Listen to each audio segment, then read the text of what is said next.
Hi everyone, and welcome to the next video in my How to Start Homeschooling video series. Today we're talking about planning your yearly calendar. So this video assumes that you have decided to homeschool, that you have either entered homeschooling through a charter school or a private school, that you have researched and purchased curriculum, and that you are now ready to start planning your homeschool year. So one of the great things about homeschool is how flexible it is. Now, the traditional 9-month school calendar with spring and summer months off started back in the day when people lived and worked on farms and they needed their kids in school during the year, but the kids had to come home and help get the farms ready for harvest. And that's why most school districts across the globe have a summer break. And that was for those kids to go home and help their families and not be tied up in schoolwork. Most of us don't live on farms, and most of us don't have that duty to help our families get the land ready for harvest. And so with homeschool, you're able to break that tradition. So when you're considering your calendar, you can choose to stick with that 9-month school schedule because it's familiar and it's kind of what we're all used to. Or you can choose to do something more along the lines of a year-round homeschool. Now, we're not farmers, we don't have to help do the harvest, and so year-round homeschool is a great idea to sort of keep your children active and engaged in learning throughout the year. This also helps prevent that summer slide. You know how kids learn all year, and then they have 3 months off for summer break, and then they go back to school and they don't remember half of what they learned. And so the first 2 or 3 months of the next school year is spent just reviewing everything that they forgot. So year-round homeschooling actually prevents that. Another thing is my kids get super bored when we don't have a routine, or if they're just left to their own devices to entertain themselves all day, all summer long. They like to have a little bit of structure and then a lot of freedom. And so homeschooling year-round helps us break up the monotony of summer break and swimming all day long. And so that's what we choose to do. And I know a lot of homeschoolers choose to do year-round homeschooling, especially because of the schedule flexibility. Now, as I mentioned, you can schedule all your breaks and all of your vacations, but also think like maybe one day you just don't feel like homeschool, or maybe you get sick for an extended period of time, maybe a week or two. And so you need to fall back on some of those dates. And if your school ends let's say your school ends May 10th and you got really sick in April, and now you're 2 weeks behind school and you have to go into your summer break to play catch up. If you're a year-round homeschooler, you have a cushion of dates to fall back on, if that makes sense. Now, one thing that we are doing that a lot of year-round homeschoolers do is we work in blocks. So what we will do is we will do 6 weeks on and 1 week off. So for 6 weeks we are learning, and then for 1 week we're taking the whole week off. And one reason that 1 week break is really, really great is because it helps me to plan the next 6 weeks. So I can reserve all of the books I need from the library. I can plan out my lesson plans, my weekly and daily lesson plans. I can plan those out in detail. I can make sure we have all of our supplies I need for that next 6-week chunk. So a lot of people like to do that. You could do 4 weeks on, a couple days off, and just figure out what schedule works for you. And then again, factor in holiday breaks or birthdays or summer break or family vacations. And so that's one beautiful thing with homeschool, is that the yearly schedule is so flexible.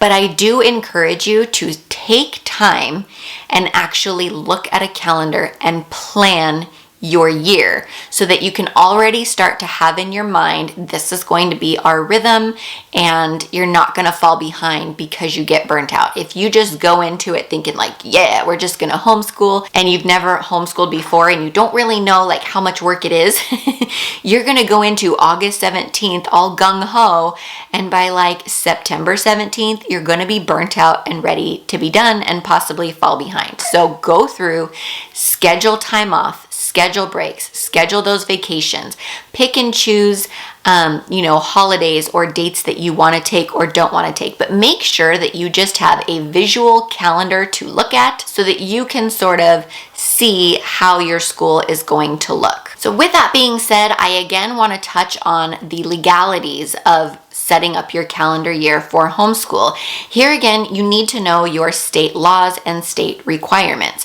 So for example, here in the state of California, I am required as a homeschool parent to teach my children for 175 days of the year.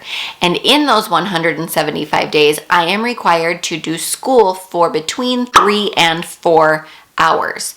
And that's it. Like, that's kind of all the guidance they give. There's no set day. There's no set August 17th is the start of school and you have to school until June 11th. I can start in January. I can start in July. I can school Saturday, Sunday, Monday, Tuesday, Wednesday. I can school 4 days a week if I choose. I can school in the morning. I can school in the afternoon. I can school in the evening when I get home from work. The beauty of homeschool is you make it fit to your family. You can homeschool whenever you want as long as you are meeting those requirements. Now, you do usually need to keep track of your attendance on some kind of calendar, especially if you are not a private school yourself, because you need to turn those attendance logs into your homeschool teacher, your charter school, or the state to make sure that you're getting all of the required hours. So once you know how many hours and how many days you need to homeschool, you probably should sit down and figure out your yearly calendar. Now, what I mean by this, you want to print up the calendar for the school year. Let's say you are starting in August. So you want to print an August 2020 calendar to a August 2021 calendar. What you want to do is you want to go through and study that calendar and check off any breaks that you might want to take. For example, we're going to take a 2-week break at Christmas. We're going to take a week break at Thanksgiving. And then, you want to make time for summer break or whatever. If you're doing the traditional 9-month school, you want to leave time for a summer break.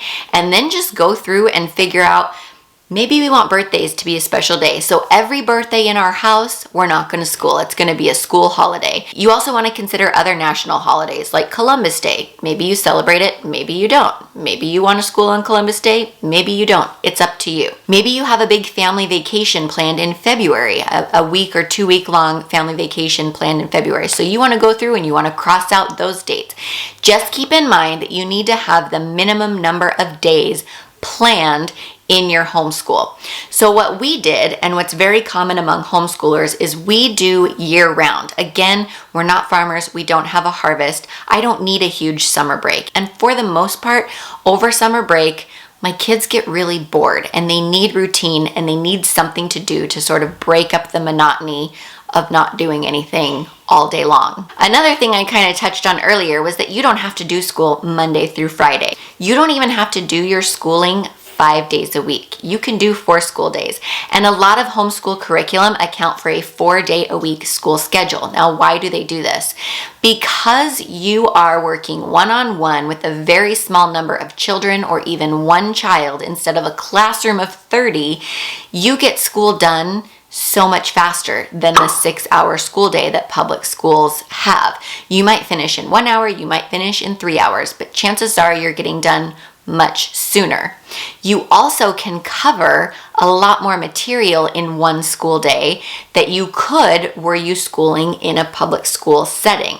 So a lot of homeschool curriculum provide for a 4-day-a-week schedule and then give you that 1 day a week off, and that's where you can run errands for yourself. You can do your grocery shopping, you can catch up on laundry, you can do all the things that you need to do that you couldn't do because you're spending time in school. Another thing you can do with that day off, maybe it's a Friday, is you could do things like Fun Fridays.